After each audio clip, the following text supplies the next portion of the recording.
Hello and good evening. I'm Melisa Idris and you're watching Consider This. Now, we're coming to the end of day one of the restriction of movement order, and because this is an unprecedented situation, there's still a lot for us to learn and for us to get right.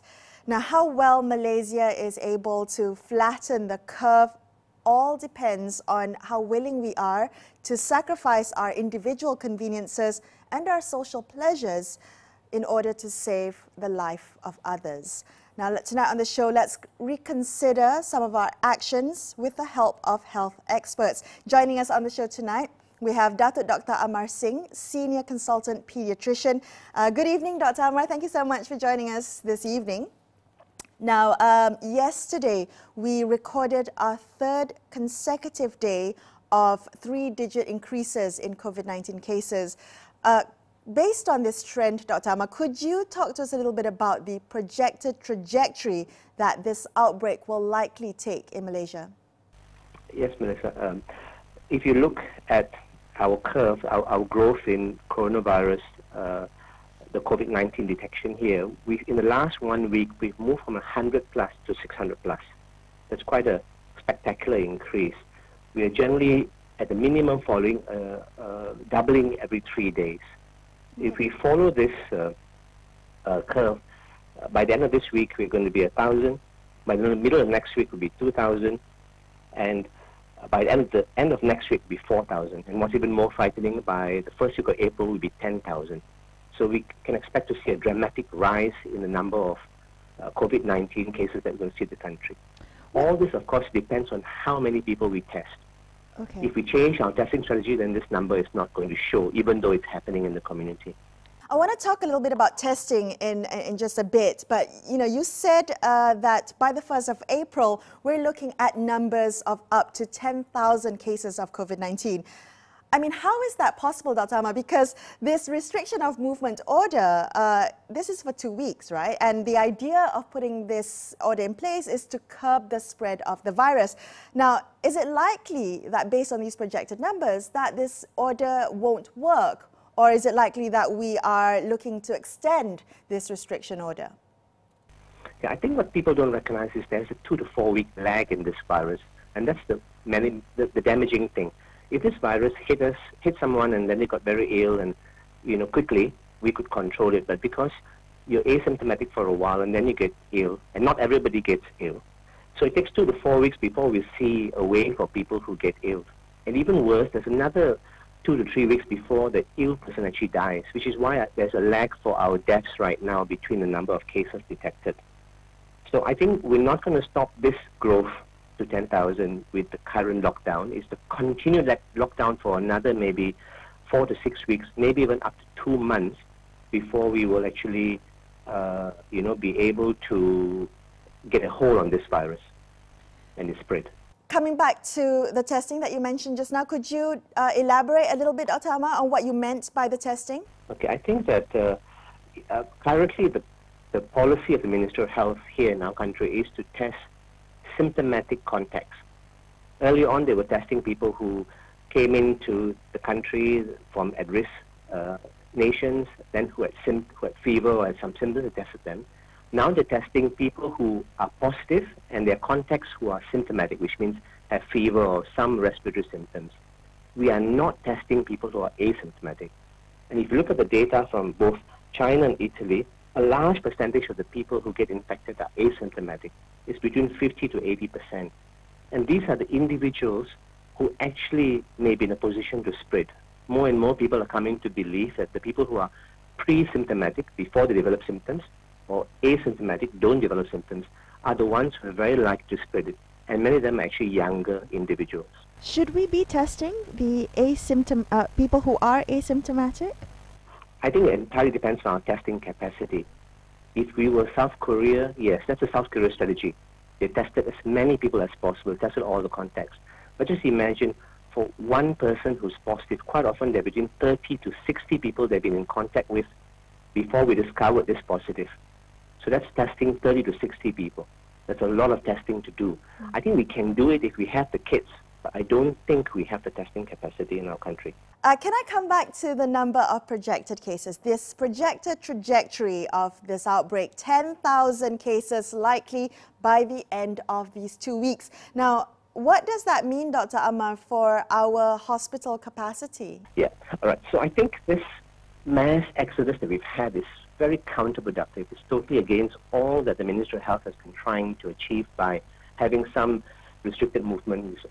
Things. First of all, they mix together at the bus stations and train stations and other places and police stations, and they spread the virus while congregating. Then they spread it while they were in transport, in the bus and in the plane and the train.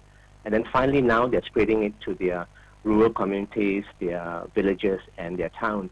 And many of the people they're spreading to are older individuals who are more likely to get a severe illness from this. So that worries me. So I think that in terms of MOH capacity, must recognize that the critical capacity is our intensive care beds. That's going to be the most important capacity. Right now, MOH has got just under 1,000 intensive care beds. That's really not enough. And must remember that most of the beds are used or full almost every day. We are constantly fighting for an intensive care bed in Ministry of Health. So you've got an occupancy of about 80-90%. So there's not much space for ill people. So I think what we need to do now is actually to create capacity, which I'm sure the Ministry of Health is working on. Are you thinking perhaps that we should be looking at increasing our hospital capacity the way China did, build new hospitals and the like? I think a number of ways to increase capacity. We also have something called high dependency units. These are places where ill people get sent to, but often are not ventilated. They don't have the ventilator. We could actually, take over those units and make them intensive care units right now throughout the country.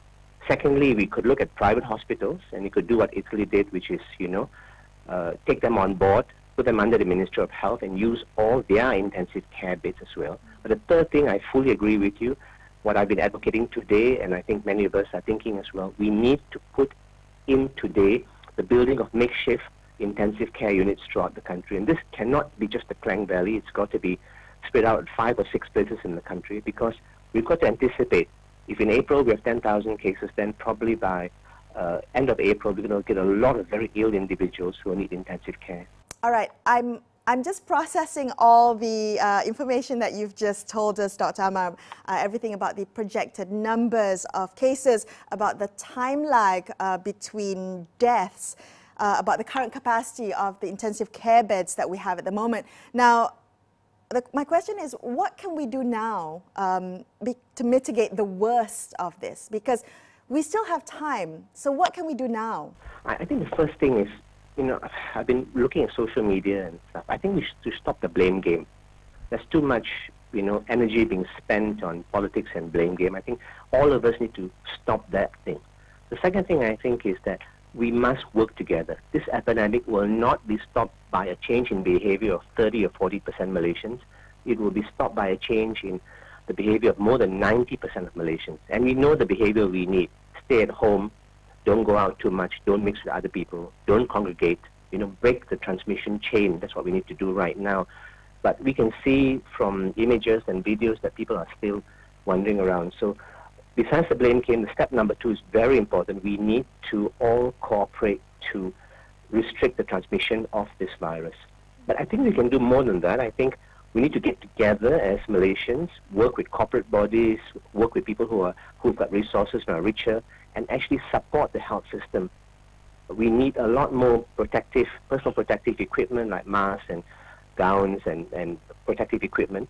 But we also need, as I said earlier, we need makeshift hospitals. I think if we get together right now and do all this, we could.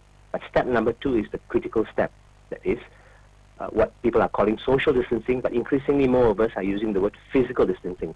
Don't mix with other people. Can we take a closer look at the groups at risk of getting infected? You mentioned a little bit earlier about the elderly. They are at risk. Now, you're also a senior consultant paediatrician. So, Dr. Amar, talk to us a little bit about what parents of young children should know about dealing with COVID-19. I think we're very thankful to God that young children are largely spared. There have been no deaths under 10. There have been some teenage deaths, but very small in number. So I think if I was the parent of a young child now, I wouldn't be too worried about them getting ill. The only problem is that they are opportunity to spread the virus, and which is why I'm very glad we've shut down schools and colleges and universities. So I think what parents need to get through right now is being able to look after their children at home. And the ones I'm most worried about are the parents who are healthcare professionals or some of the essential services who are working out there and at risk of getting infected, and their children are at home. And I think we need to support those parents in particular. And final thoughts, Dr. Amar, about what information you think is important for people to know and to really understand as we face the next 2 weeks, practicing social and physical distancing? I think that people are in a state of disbelief and denial. And we've seen this all over the country. And people are the key. Government can give direction, Ministry of Health can tell us what to do, but if we don't change our behavior, it's not going to happen. Perhaps let me put it bluntly. It's estimated that 60% at least of Malaysians are going to get infected if we don't control this outbreak. What does that translate into deaths? The minimum deaths you will see are 200,000 deaths. And I'm being very, very conservative. I'm using a 1% death rate when we all know that the death rate can be much higher in older people and maybe up to 3% in the entire population. So I wouldn't want to see that volume of Malaysians die. And I think we can make a difference if we just get our act together right now. Okay, thank you so much for speaking with us tonight, Dr. Amar. Appreciate your time and your insults. A lot of information there for us to process. Let's take a couple of minutes, and when we come back, we're going to be speaking to Arnaud Bernaert, the head of Global Health at the World Economic Forum. Stay tuned to consider this. Bismillahirrahmanirrahim. Assalamualaikum warahmatullahi taala wabarakatuh. Salam sejahtera. Hari ini adalah hari pertama Perintah Kawalan Pergerakan selama 14 hari di negara kita. Dengan kata-kata mudah, sila duduk di rumah dan jarakkan diri anda daripada orang lain sekurang-kurangnya 1 meter. Tempoh inkubasi COVID-19 adalah selama 14 hari. Kita mempunyai peluang yang tipis untuk memutuskan rangkaian jangkitan COVID-19. Jika kita gagal, kemungkinan Perintah Kawalan Pergerakan akan dilanjutkan. Bantulah Kementerian Kesihatan Malaysia dengan memainkan peranan anda kerana setiap individu bertanggungjawab untuk mengambil segala langkah-langkah pencegahan demi keselamatan diri dan keluarga anda. Kegagalan bukan pilihan di sini. Jika tidak, kita mungkin menghadapi gelombang ketiga virus ini yang akan seterusnya menjadi lebih besar seperti tsunami. Lebih-lebih lagi, jika kita mempunyai sikap tidak kisah. Saya merayu kepada semua rakyat Malaysia, sila ambil Perintah Kawalan Pergerakan ini secara serius. Duduk di rumah dan jangan keluar.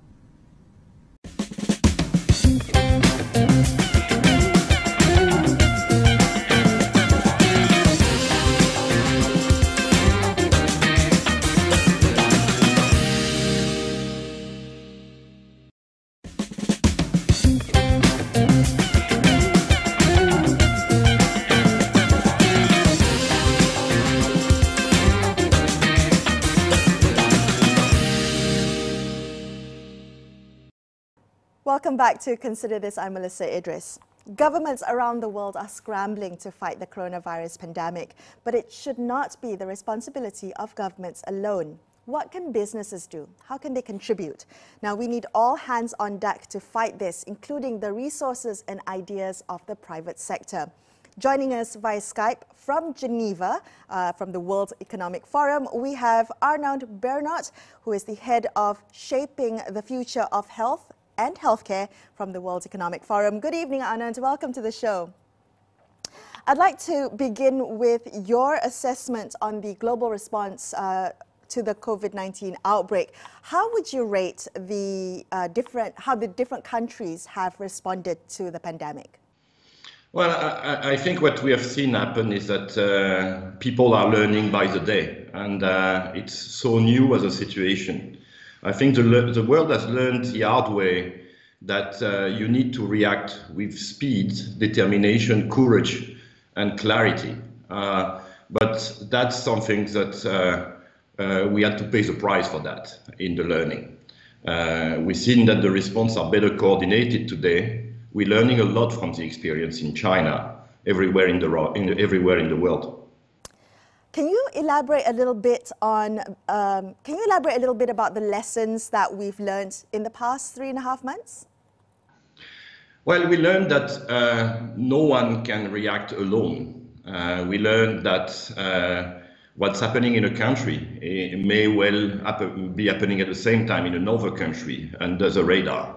We learned also that when governments implement measures, they have side effects on populations, they have side effects on businesses.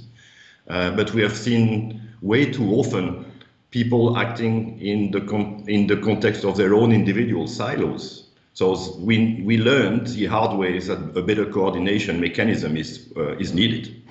And in the fall of 2019, the World Economic Forum convened an emergency health workshop in New York, and you had, leaders of governments, businesses, and international organizations there to workshop a kind of simulated response to a hypothetical global health emergency. And now, just a few months later, we're seeing this come to a reality for us.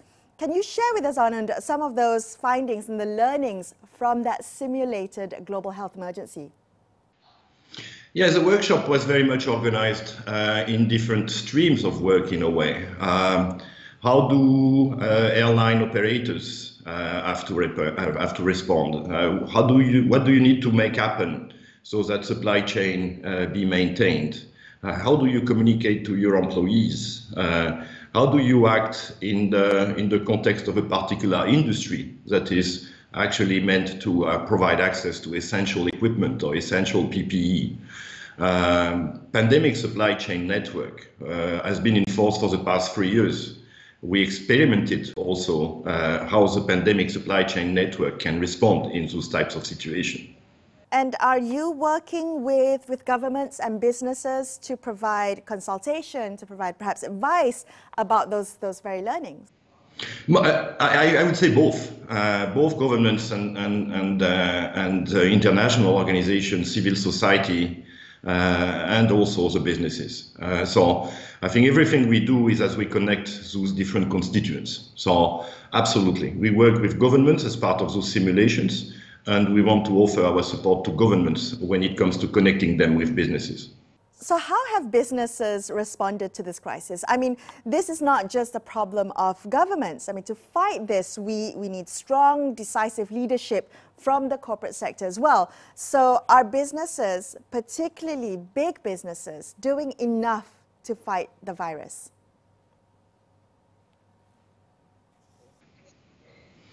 Well, they have been doing a lot, but they have been doing a lot alone. And that's what we have been learning for the past 3 months. Now, that's where the forum created exactly a week ago the COVID Action Platform. The COVID Action Platform is precisely meant for businesses to actually get better information, to make more reasonable decisions in view of business continuity. They're also learning how to actually get involved in the response. And one of the formidable missed opportunity would be if businesses were not going to be provided with a place for actually getting involved in the response. How exactly can businesses get involved? Well, they will get involved because they will get a common source of knowledge. And a common source of knowledge means that they can make decisions collectively, consistently, and more importantly, from time to time, they may have assets and capabilities specific to the businesses they can mobilize. They may also want to contribute in donations to various, to fill certain gaps. I'm thinking about innovation in therapeutics and vaccines and cures. They may actually decide that they want to lead a particular initiative, or they want to contribute to a particular initiative. And they can be in fields as diverse as supporting non-pharmaceutical interventions. This can be because they work collectively to restore the supply chains, or this may be because they are decisively sharing capacity when it comes to advancing vaccines, for instance. And speaking of vaccines, pharmaceuticals and research labs are racing to find a vaccine for COVID-19. I mean, earlier this week, we heard of news that the first stage of a COVID-19 vaccine testing had gotten underway. So, Arnaud, how far are we from having a safe, manufacturable vaccine for the COVID-19 virus? Well, listen, every large and small vaccine manufacturer has stepped up to the plate. There is no one of them I know that is not having their own research program at this point in time. You are very right. I mean, 48 hours ago, a first vaccine got into a phase 1 clinical trial in human. And that has been unprecedented in terms of the time it took to get to that stage. You know, from sequencing the virus to actually getting into the dosing phase, that is the phase 1 phase, it took 63 days. 63 days for that particular moment is unprecedented. It has never been so fast. So we have hopes that we can get a vaccine much faster than we would normally be used to it. That said, phase 1 is about finding the right dosing, the dosing that's not harming people, right? There's still a lot to be done now. We need to demonstrate that the vaccine itself is efficacious, that it's going to actually provide for an immune response with populations in need, and then it needs to be manufactured at scale. And we're talking about hundreds of millions of doses. So even the manufacturing footprint and the filling capacity to get those vaccines to the ones in need will need to be addressed. That's where, when I listen to the clinical experts, and they tell us that realistically we will not have a vaccine before 12 months, maybe 12 to 18 months, I strongly believe they are right. Okay, so we're looking at 12 to 18 months before we have a safe and manufacturable vaccine.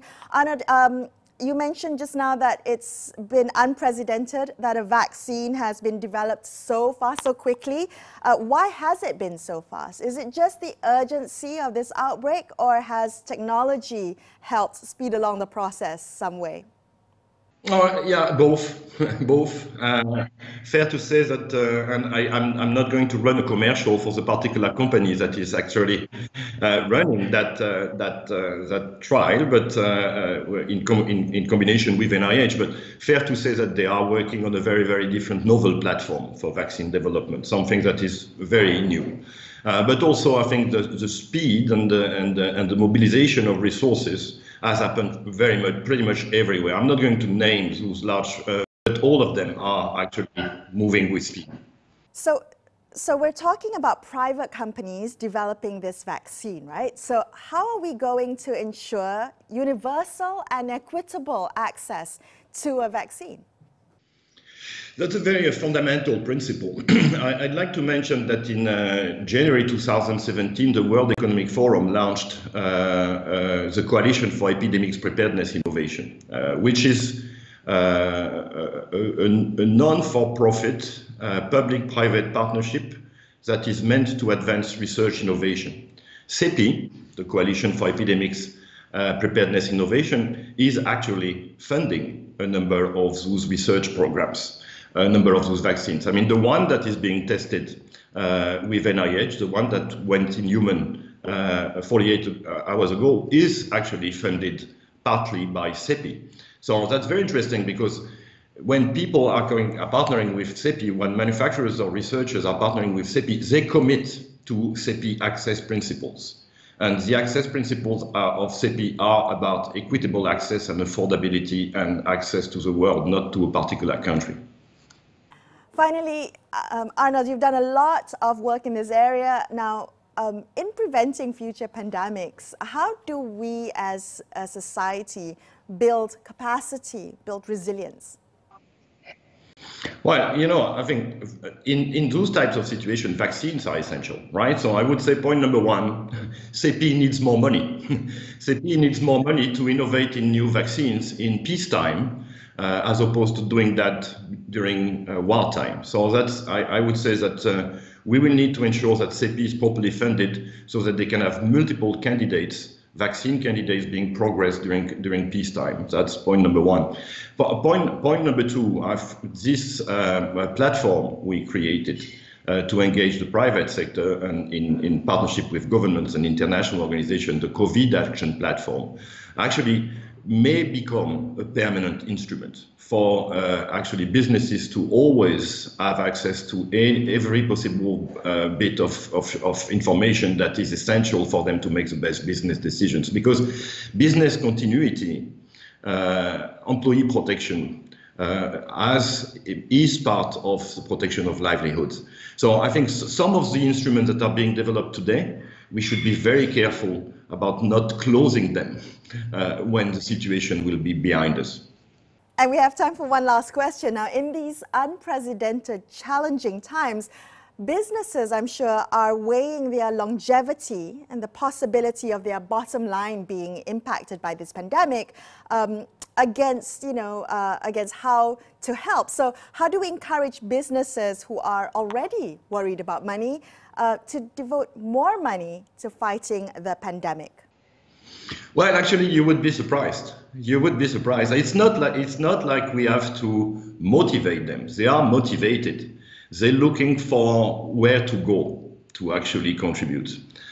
We have been, since we have started the platform, launched the platform a week ago, we have been approached by hundreds of companies actually willing and submitting their own proposals. And so I think the desire to engage and contribute is there. I mean, we are in the world of stakeholders, not shareholders, right? It's beyond shareholders, it's stakeholders. And I think CEOs have well understood that. They are encouraged by the employee base to actually do the right thing. They look for a conduit. They look for a mechanism to do that. And that's what we're trying to provide. All right, thank you so much for speaking with us tonight, Arnaud. Appreciate your time and your insights.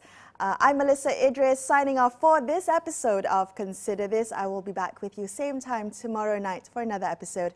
Thank you so much for watching and have a great evening.